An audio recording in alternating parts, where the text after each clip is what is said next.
CSS. What is CSS? लफ्ज CSS का मतलब है cascade style sheet. Cascading style sheet आपकी क्या है? ये एक बाकायदा प्रोसीजरल लैंग्वेज है, सिंपल डिजाइन लैंग्वेज है. ठीक है, किस लिए होती है कि आप खूबसूरत स्टाइलिश किस्म की वेबसाइट्स बना सकें. ठीक है, तो CSS का काम क्या होता है? CSS का बेसिक फंक्शन यही होता है कि आपकी वेबसाइट की जो लुक है, ठीक है, वो अच्छी हो जाए, वेबसाइट खूबसूरत दिखे.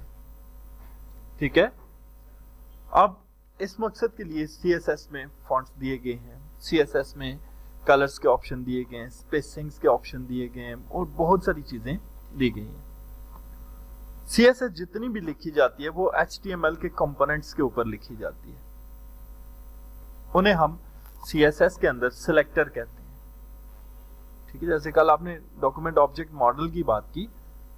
ऑब्जेक्ट मॉडल में आपने क्या पढ़ा कि HTML का जो डॉक्यूमेंट होता है, इसके ऑब्जेक्ट्स होते हैं, उसकी बॉडी, उसके अंदर इस्तेमाल किया हुआ हेडर, उसका फुटर, उसकी हेडिंग्स, उसके टेबल्स, उसके पैराग्राफ, ये सारे क्या हैं?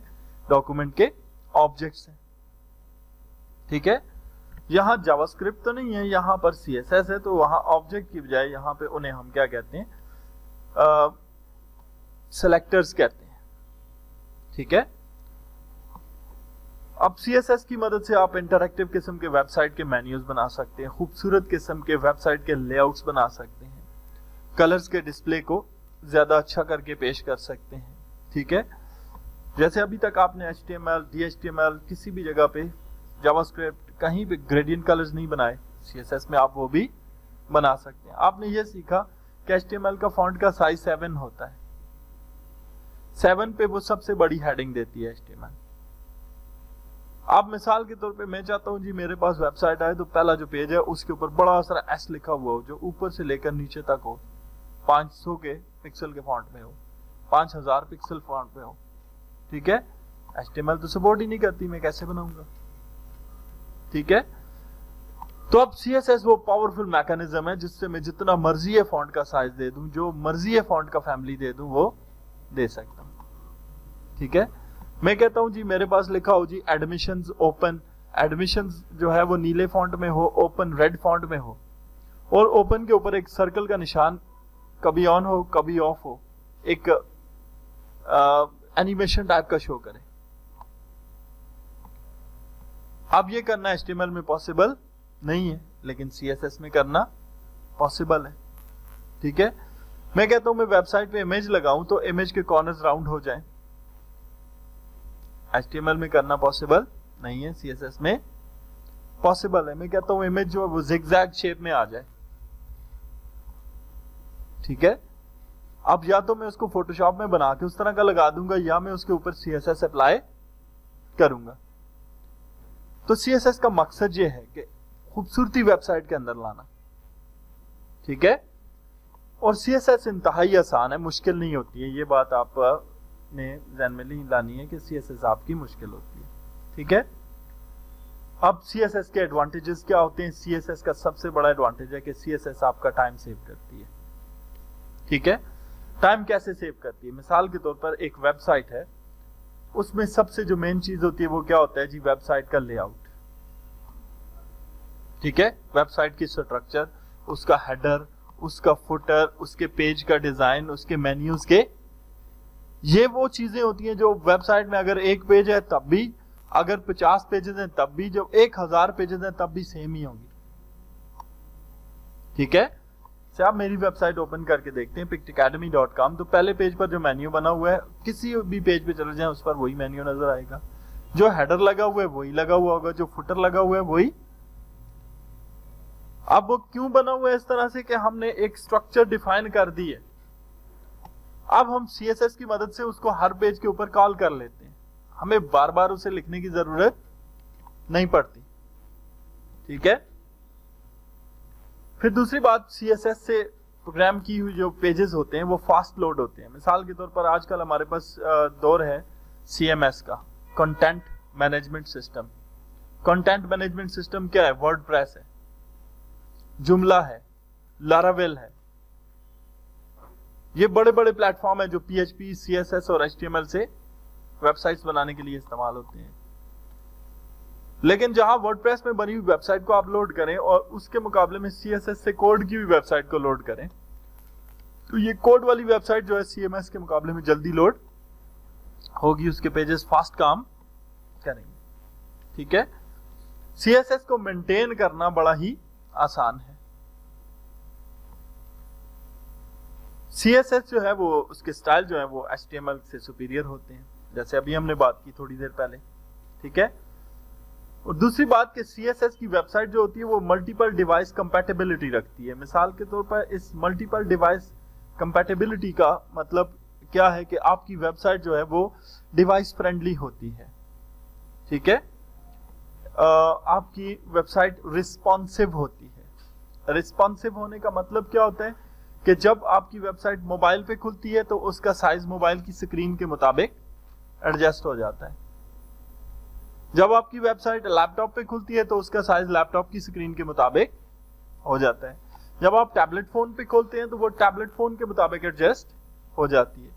जब एक बड़े 56 इंच के टीवी पे खोलते हैं तो उस टीवी के साइज के मुताबिक वेबसाइट का size change, that is known as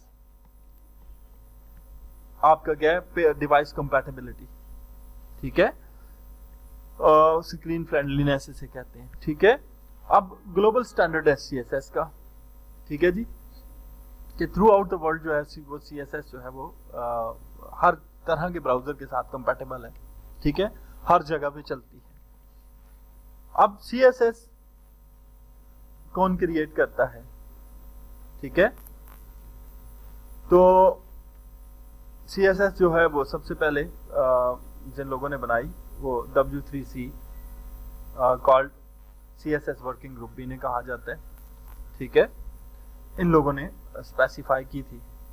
ठीक है, और आप खुद एज अ प्रोग्रामर CSS का कोड करते हैं। CSS के वर्जन कौन से हैं?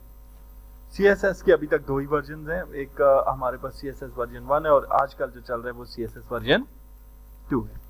ठीक है, अब CSS का सिंटैक्स क्या है? CSS आप कैसे लिखते हैं? ठीक है, CSS लिखने के लिए आप हमेशा, ठीक है, किस चीज का इस्तेमाल करते हैं? सेलेक्टर का इस्तेमाल करते हैं। सेलेक्टर किसे कहते हैं?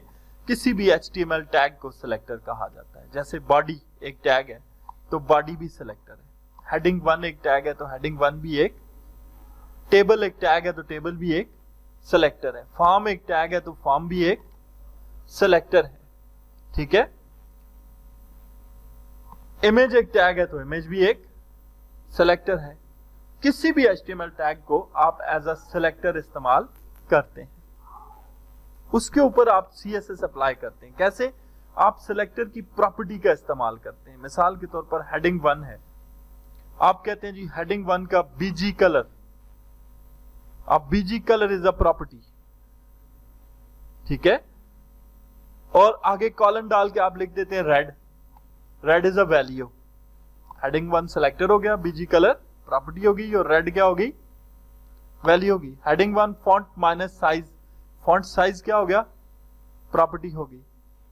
Is equal to 300 pixel, 300 pixel क्या हो गया? वैल्यू हो गया। तो जब आप CSS को इस्तेमाल करते हैं तो ये 3 चीजें इस्तेमाल करते हैं, एक सेलेक्टर, दूसरा प्रॉपर्टी ऑफ द सेलेक्टर। ठीक है, प्रॉपर्टी में जैसे अभी आपको मैंने बताया कि कलर हो सकता है, BG कलर हो सकता है, बॉर्डर हो सकता है, बेशुमार प्रॉपर्टीज होती हैं। ठीक है, और तीसरी चीज आपकी क्या आ जाती है? वैल्यू। प्रॉपर्टी के अंदर जो आप पैरामीटर पास करते हैं, जो वैल्यू असाइन करते हैं, उसको आप वैल्यू, जैसे BG कलर को आप रेड कर देते हैं, टेक्स्ट कलर को आप ब्लू कर देते हैं, दिस इज अ वैल्यू। तो CSS कुछ ऐसे चलती है। पहले आपके पास सेलेक्टर आता है, जैसे यहां टेबल एक सेलेक्टर है, उसके बाद bracket, property, property is border, colon 1 pixel, 1 pixel is value, solid. हमने कहा कि एक टेबल है जिसका बॉर्डर कितना हो, 1 पिक्सल का लगा दो, वो सॉलिड हो, वो इस कलर में आए, एंड C00 में, ठीक है। अब ये 3 क्या है, वैल्यूज हैं जो किसको मिल गई हैं, बॉर्डर को मिल गई हैं, ठीक है। तो CSS हमेशा इस सिंटैक्स के तहत चलती है, ठीक है। अब CSS में सिलेक्टर की कौन सी किस्में होती हैं, इस पर मैं डिटेल से बात करूंगा नेक्स्ट क्लास में, ठीक है। क्योंकि ये सिलेक्टर के ऊपर, हर सिलेक्टर पे हम एक प्रोग्राम बना सकते हैं, ठीक है। अब CSS HTML के अंदर आप कैसे लिखते हैं? CSS HTML के अंदर लिखने के लिए मुख्तलिफ तरीकाकार हैं। उन मुख्तलिफ तरीकाकार को आज हम यहां पे सीखते हैं।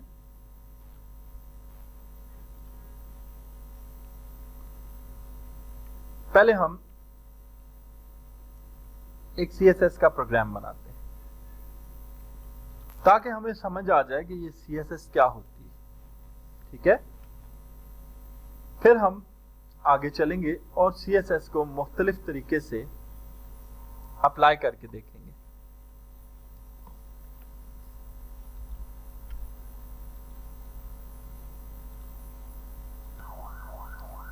यहां मैंने एक HTML प्रोग्राम लिया है।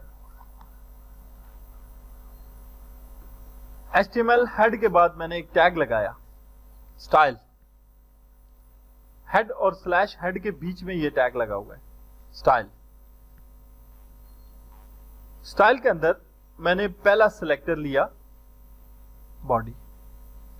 बॉडी का बैकग्राउंड माइनस कलर मैंने क्या लिया हुआ है, लाइट ब्लू, ठीक है। आप चेंज भी कर सकते हैं, मैंने कर लिया pink. Body is a selector, background minus colour क्या है, एक प्रॉपर्टी है, और पिंक उसकी क्या है, वैल्यू है, और मैंने इसको सेमीकोलन लगा दिया। अब इसका मतलब क्या है, इसका मतलब यह है कि जो मैं प्रोग्राम बनाने जा रहा हूं उसका पूरा जो वेब पेज है, उसका जो बैकग्राउंड कलर है वो कैसा हो जाए, पिंक हो जाए। बात समझ में आ गई? आगे चलते हैं। H1, जिस जगह में H1 इस्तेमाल करूं उसका कलर क्या कर दो, व्हाइट कर दो।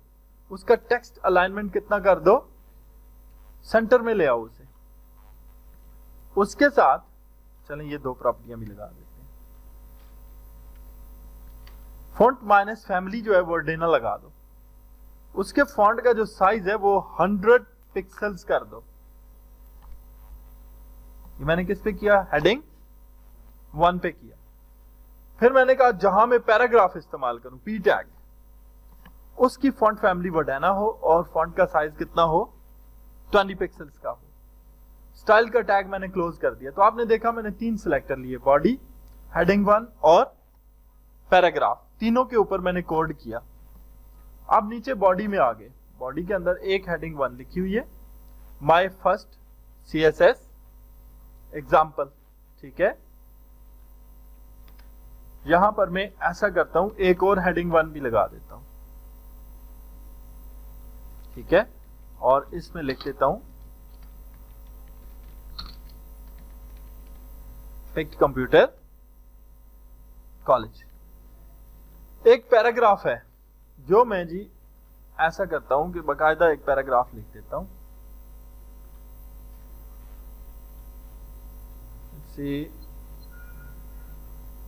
चलें, ये एक पैराग्राफ है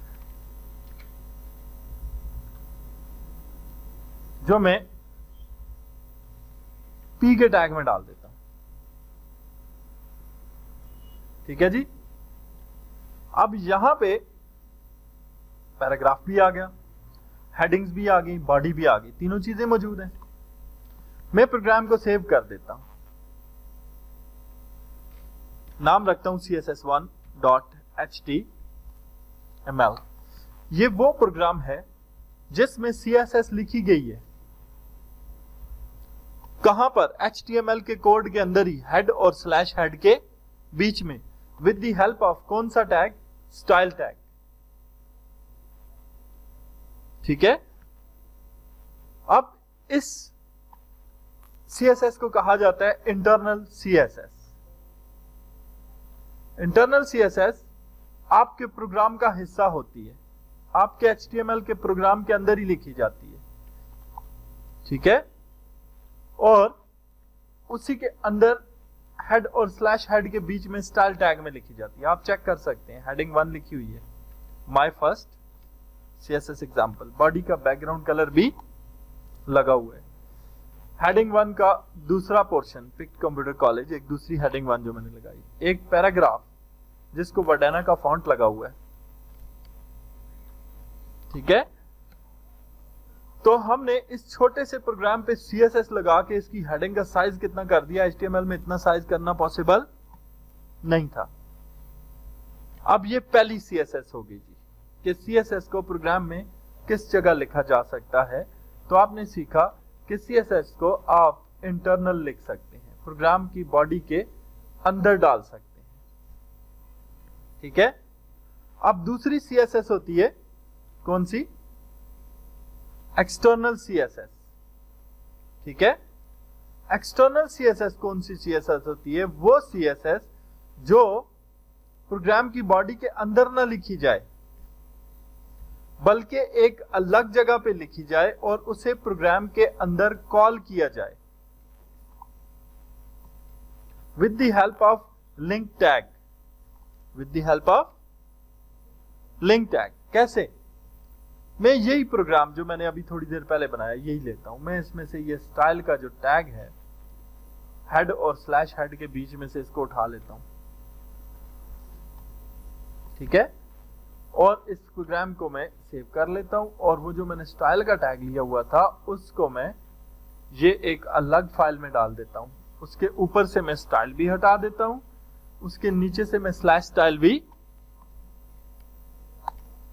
हटा देता हूं, ठीक है। अब ऐसा करने से क्या हुआ, रिफ्रेश करें, प्रोग्राम फिर से HTML का प्रोग्राम बन गया।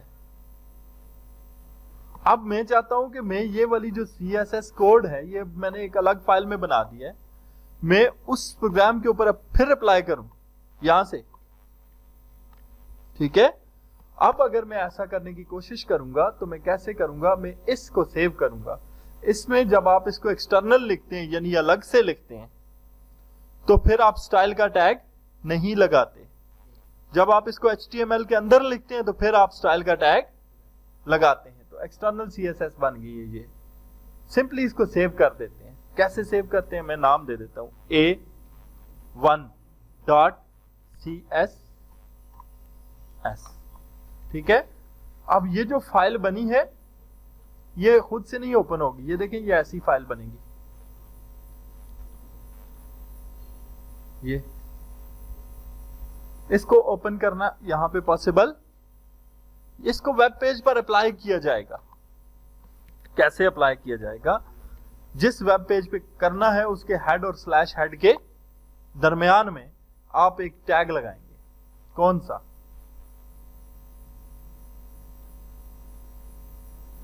लिंक का टैग लगाएंगे इस जगह पर, हेड और स्लैश हेड के लिंक में आप क्या लिखेंगे, type is equal to text slash CSS, hyper reference is equal to आपकी फाइल का नाम। आपकी फाइल का नाम क्या है, A1.CSS है, ठीक है। अब सिंपली, और मीडिया अगर आप ना भी लिखें तो कोई फर्क नहीं पड़ता, ठीक है। लिखते हैं तो media is equal to double quotes में ऑल लिख देते हैं, ठीक है, यानी कि उसका सारा मीडिया अप्लाई करना। अब मैं इसे करता हूं फिर से सेव, फिर से आगे रिफ्रेश करता हूं, ये पूरा प्रोग्राम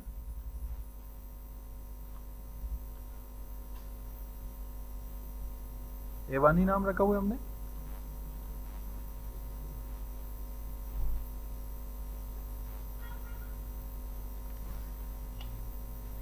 मैं मीडिया को हटाता हूं यहां से,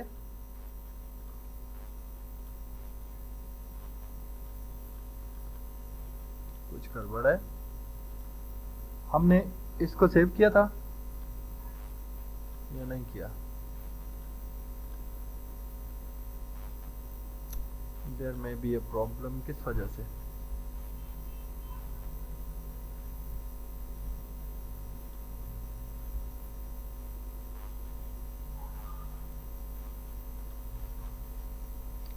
a1.css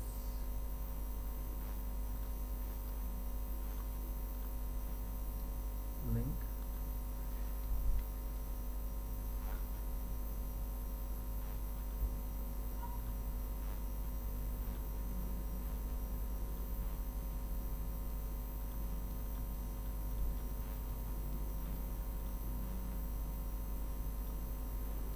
क्या था जी, डिफरेंस ये था CSS के ना अप्लाई होने का कि यहाँ पे हमारे पास HTML5 के अंदर अभी ये टैग आ चुका है, टाइप की बजाय relative is equal to style sheet. आगे हाइपर रेफरेंस, और हाइपर रेफरेंस में आपने क्या करना है, उस फाइल का नाम दे देना है जिसमें आपने CSS बनाई है। अब यहां मैंने कोई CSS नहीं लिखी, CSS अलग लिखी और CSS को कॉल किया किस टैग की मदद से, लिंक टैग की मदद से, और प्रोग्राम को सेव किया, आके रिफ्रेश किया तो फिर से वही वाली CSS मेरे प्रोग्राम पर अप्लाई हो गई। ठीक है, दिस इज द सेकंड वे। पहला प्रोग्राम के अंदर ही शामिल करें, दूसरा CSS को बाहर लिखें और लिंक टैग से प्रोग्राम में कॉल कर लें। तीसरा जो मेथड है उसको कहते हैं इनलाइन CSS। इनलाइन CSS का मतलब है कि जिस चीज पे CSS लगानी है, मिसाल के तौर पे हेडिंग पे लगानी है तो हेडिंग के अंदर ही स्टाइल का टैग डाल दें, पैराग्राफ पे लगानी है तो पैराग्राफ के अंदर ही स्टाइल का टैग लगा दें। इससे क्या होगा, हर चीज की अपनी CSS होगी।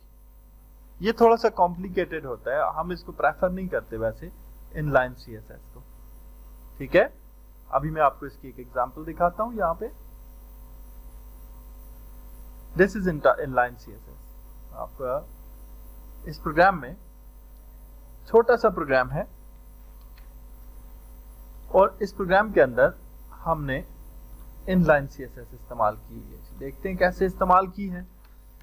HTML बॉडी में आया, आने के बाद H1 है, उसके अंदर ही क्या लिखती है, सब टैग के तौर पर स्टाइल लिखती है, इक्वल टू डबल कोड के अंदर पहली वैल्यू दी कलर, और कलर क्या कर दिया, ब्लू। सेमी कॉलन से टर्मिनेट किया, दूसरी वैल्यू दी टेक्स्ट अलाइनमेंट, क्या कर दी, सेंटर, सेमी कॉलन से बंद कर दिया। तो अब ये हेडिंग 1 ब्लू कलर में होगी और पेज के सेंटर में आएगी। साथ ही में एक पैराग्राफ है, उसका कलर क्या कर दिया, रेड कर दिया।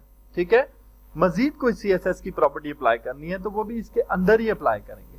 ठीक है, जैसे मैंने यहां CSS लिखी हुई है, इसके अंदर टेक्स्ट अलाइनमेंट के अलावा फॉन्ट फैमिली और ये भी दो हैं जी, मैं इनको ले लेता हूं। ठीक है, और जो अभी मैंने प्रोग्राम लिखा उसके अंदर जाके इन्हें अप्लाई कर देता हूं। फॉन्ट फैमिली वो डना कर दी और फॉन्ट साइज को क्या कर दिया, 100 पिक्सल्स कर दी। प्रोग्राम को करता हूं सेव करके इसका नाम मैं रख देता हूं css2.html। ये तीसरा तरीका है जी CSS लिखने का। आप देख सकते हैं यहां से भी CSS अप्लाई हो जाती है। पहला इंटरनल हेड और स्लैश हेड के बीच में स्टाइल टैग लगा के, दूसरा एक्सटर्नल CSS बाहर बनाए और लिंक टैग के जरिए हेड और स्लैश हेड में कॉल करें, तीसरा इनलाइन। ठीक है, ये तीन इसके ऑथेंटिक तरीके हैं। ठीक है, चौथा होता है external imported CSS। Imported CSS का मतलब क्या होता है कि आप कहीं से बनी हुई CSS फाइल को इंपोर्ट करके अपने प्रोग्राम में कॉल कर लें। ये कैसे किया जाता है, इस चीज को कहते हैं बूटस्ट्रैप। क्या कहते हैं, बूटस्ट्रैप एक टेक्नोलॉजी है। उन्होंने क्या किया हुआ है, CSS के टेम्पलेट बना के रखे हुए हैं। ठीक है, और हम क्या कहते हैं, उनकी CSS लाइब्रेरी को इंपोर्ट कर लेते हैं, लिखते नहीं है खुद CSS, सारी की सारी खुद ब खुद अप्लाई हो जाती है। उस चीज को आप कहते हैं ये कौन सी CSS है, इंपोर्टेड है। बूटस्ट्रैप में आपको अलग से करवाऊंगा पूरा। ठीक है, तो आमतौर पर जो ऑथेंटिक तरीके हैं वो तीन हैं, इंटरनल, एक्सटर्नल और इनलाइन। ये CSS लिखने के आपके तरीकाकार हैं। यहां पे आज की बात को